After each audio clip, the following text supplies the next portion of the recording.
제자 훈련 두 번째 겁니다. Ito'y pangalawa sa disciples training.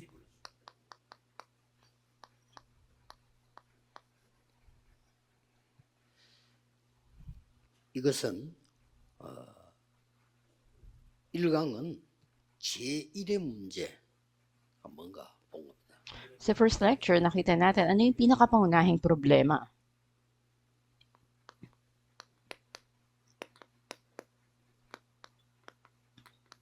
제1의 미래 응답은 뭘까요? Ano naman ang pinakapangunahing sagot sa hinaharap?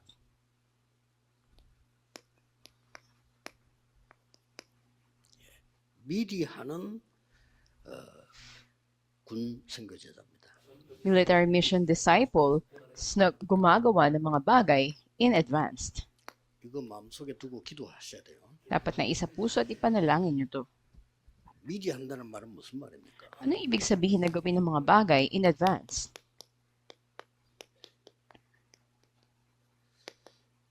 군 입대 전 Bago ka pa pumasok sa military service 그리고 초년병들 at sa mga unang taon na ikaw ay nakapasok doon.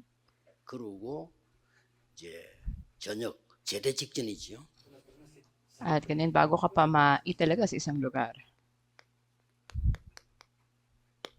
이들에게 여러분은 마지막 사역을 해줘야 됩니다. At sa mga naririto, ito'y matatawag natin na pinakahuli nating ministeryo.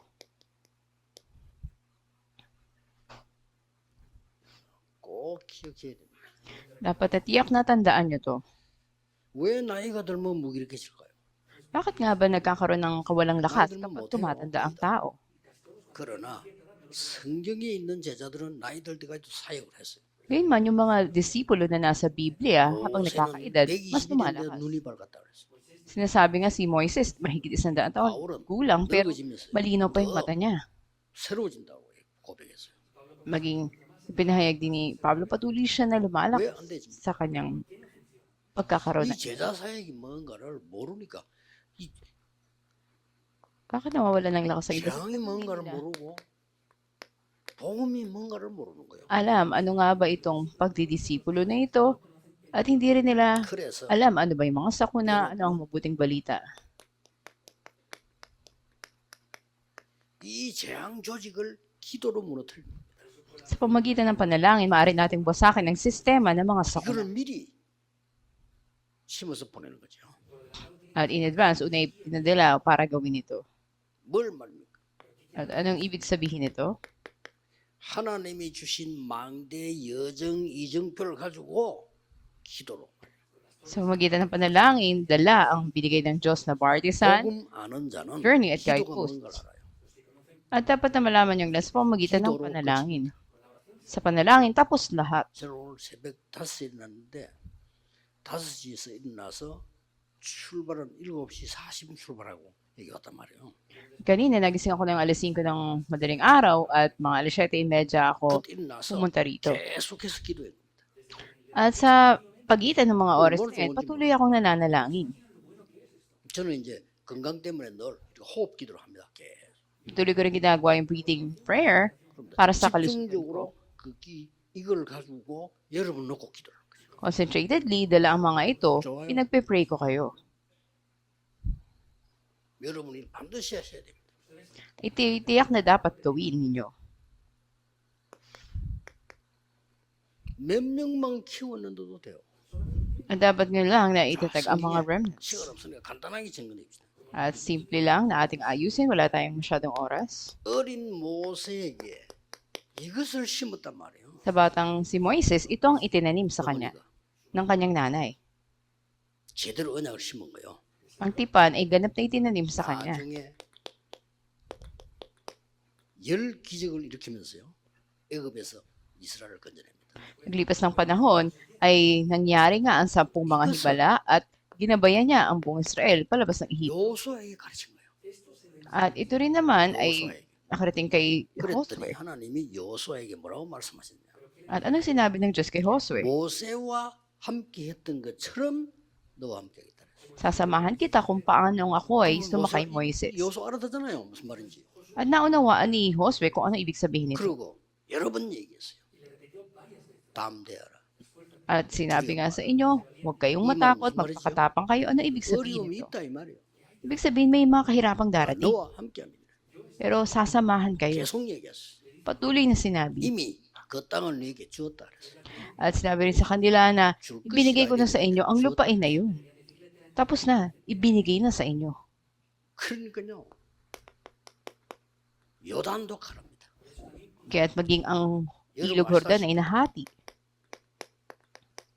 여리고도 무너뜨립니다. Katulad ng alam ninyo, bumagsak ang mga pader ng 제자 Jericho. 한 명을 키우는데 이래 된다니까요. Pagka itinatag nyo sa disipulo, ganito ang mangyayari. 두 명을 키워놨더니 이런 일이 벌어져요. Dalawang tauhan na si Josue at si Caleb ay naitatag at ito yung mga pangyayari. 연합군이 쳐들어왔는데 그걸 이기게 되는 겁니다. 기도로. Napagtagumpay nila sa pamamagitan ng panalangin yung mga nagsanib puwersa para labanan sila. 마지막 안악산지를 또 갈렙이 나섰어요. 이기게 됩니다. At pinakahuli, may kita natin na nanalo itong si Caleb para sakupin 이만큼요. 군성경은 기도가 중요한 거 가만히 있어도 됩니다. 비밀입니다. lupain. Natalo niya ang mga anakita. Ito yung sikreto. 저는 군대 갔어요. 막 설치고 다면 전도한다. 그럴 필요 있나라고 생각됩니다. Anisip ko kapag ikaw ay nasa militar, hindi 비밀 kailangan na 가지고 있으면요. 하나씩 하나씩 masigap 물어요. ka sa sarili mong manalo ka. Dapat na alam mo yung sikreto para ikaw ay magtagumpay. 정말로 군의 군목들에게 부탁합니다. Nais ko talaga hilingin sa mga 다른 거 신경 쓰지 마. 구인 하나하나 파악해 보면요. 자살 안 나요. 표나요. sa mga militar, huwag niyo gawin ng ibang 그렇죠? bagay. Kung talaga obserbahan nyo, 영적으로 시달리고 있어요. isa sa mga nasa 그걸 안 training, 도와줘가지고 말이야. gusto 결국 자살. magpakamatay at talagang nahihirapan, nag-struggle sa kanilang sarili. 그래 막 군대가 어떤 일인 소리야. Ano na sa ating 군대 sabihin 뭡니까? pagdating sa 밥 주고 military? 다 먹이지. Sabihin ay bibigay naman ang lahat dito, papakainin ka. 하셔야 돼요. Dapat yung gawin to. 한 명이면 돼. Kahit isang tao lamang.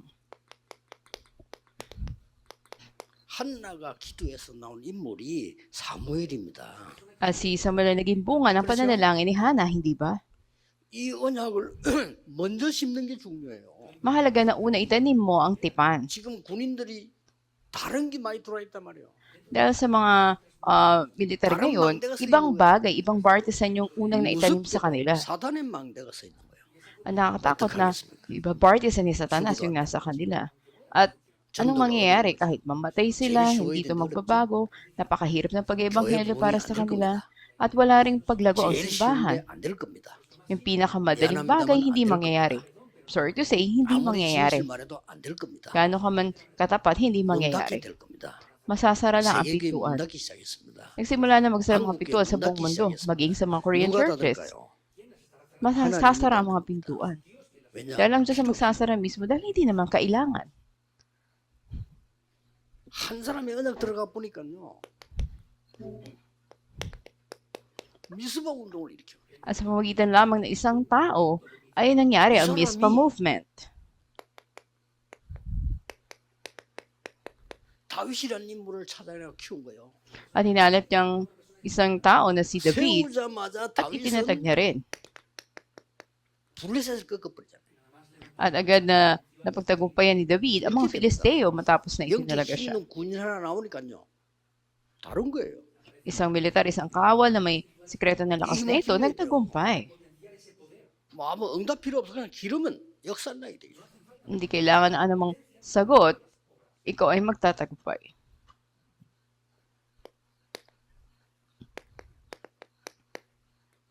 피장 시몬이 자기 집을 공개할 만큼 깨달은 제자예요. At makita rin natin si Simon na isang platero ay nakaunawa din 이 sa kanya 사람은 mismong sariling 가죽 tahanan. 장사입니다. At siya ay 그를 상대로 하는 사업가입니다. may hanap buhay patungkol sa 가죽은 mga 주로 balat ng ng 군에서 hayop. 나왔습니다. Kaya siya ay may kaugnayan sa mga militar o kawal. 이 집에 베드로가 간 겁니다. At sa bahay niya ay pumunta si 그때 Pedro. 하나님이 베드로 기도하는 중에 메시지를 줍니다. At sa pananalangin ni Pedro doon ay binigyan siya ng mensahe ng Diyos. 그래서 만난 인물이 고넬료입니다. Nakatagpo niya ay si Cornelio. 고넬료는 군인입니다. Si Cornelio ay isang kawal, hindi ba? 간단한 얘기 아니에요, 이거. Hindi lang ito pangkaraniwan, simpleng 남아있는 건 하나님이 하시는 겁니다. kwento. Ang Diyos ang gumawa ng lahat.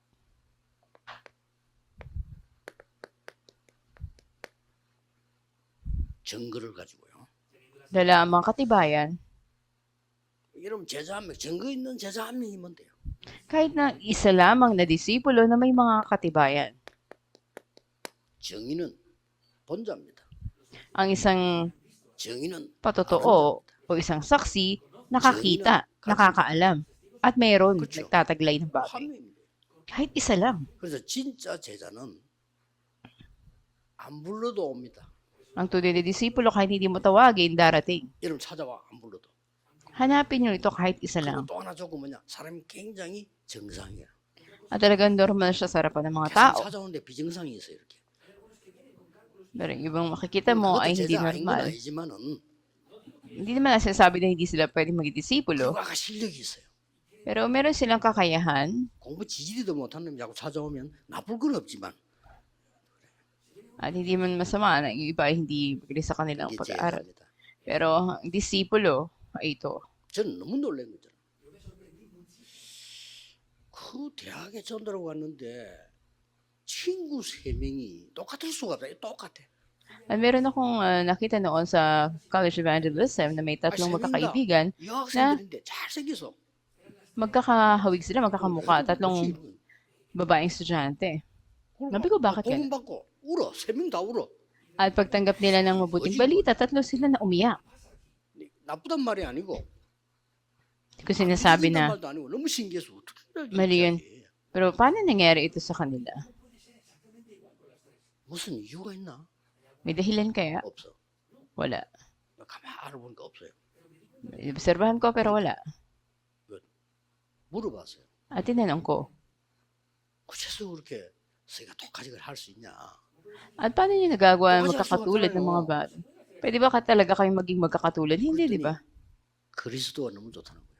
Sabi nila talagang nagustuhan namin si Kristo. 그게 답이지. Of course, siya ang sagot. 안 불러도 와. At kahit hindi mo sila tawagin, darating sila. 심지어는요. 제가 저 어디 기도원가 집에 그 서 있다 와. Pagpunta ko doon sa lugar ng pananalangin, at nandun na sila. Ayon sa tinakdang oras. 이거 희한한 애들이요. At nakakapagtaka itong mga batang to. 제자는 하나님이 세우십니다. Ang disipulo pala, ang Diyos ang nagtatatag. 내가 답이 없으면 아무리 노력해도 무슨 오는 게 뭐지 정도 들어와가지고 애미고 가고 이라. Kung wala akong sagot, kahit ano pagsisikap ko, wala magiging sa ito. 제자 꼭 기억해야 됩니다. Tandaan ninyo, ang 저 disipulo. 여러분 기억해야 될 거. At sa pang bagay na tatandaan ninyo, 2000년 동안에 전쟁이 일어났잖아요.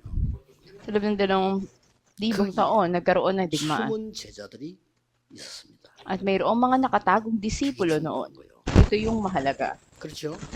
Hindi ba? 여기 가장 영향연사 누구냐? 군이에요. At sino yung pinaka-maimpluwensya sa panahon na to? Yung mga kawal o militar.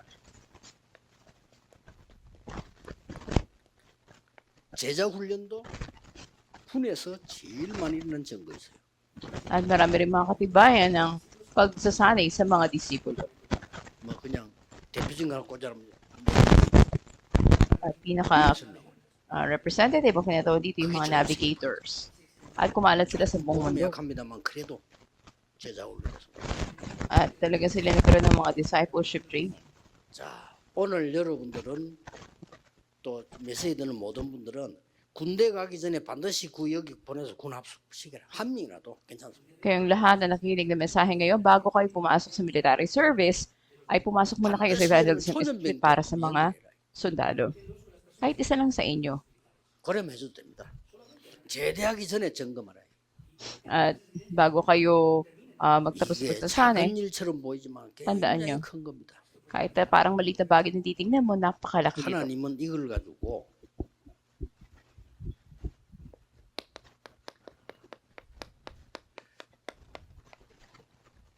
천지개벽시키는 일이 벌어져요.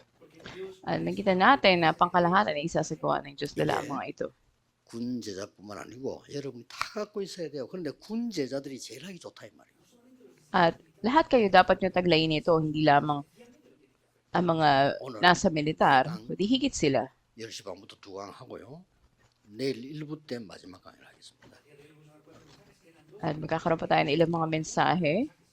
At maging hanggang bukas tayo manalangin. 모든 문제 해결자이신 예수 그리스도의 은혜와 Ang biyaya ng Panginoon Kristo na solusyon sa lahat ng problema. 하나님의 영원하신 사랑과 At ang walang hanggang pag-ibig ng Diyos Ama. 성령님의 능력의 역사하심이 At ang pagkilos ng kapangyarihan ng banal ng Espiritu. 군 사역자들 위해 Sumainyo ng mga ministers para sa military mission. 영원까지 Sumainyo mula ngayon, 항상 함께 계실지어다. palagi at magpawalang hanggan. Amen.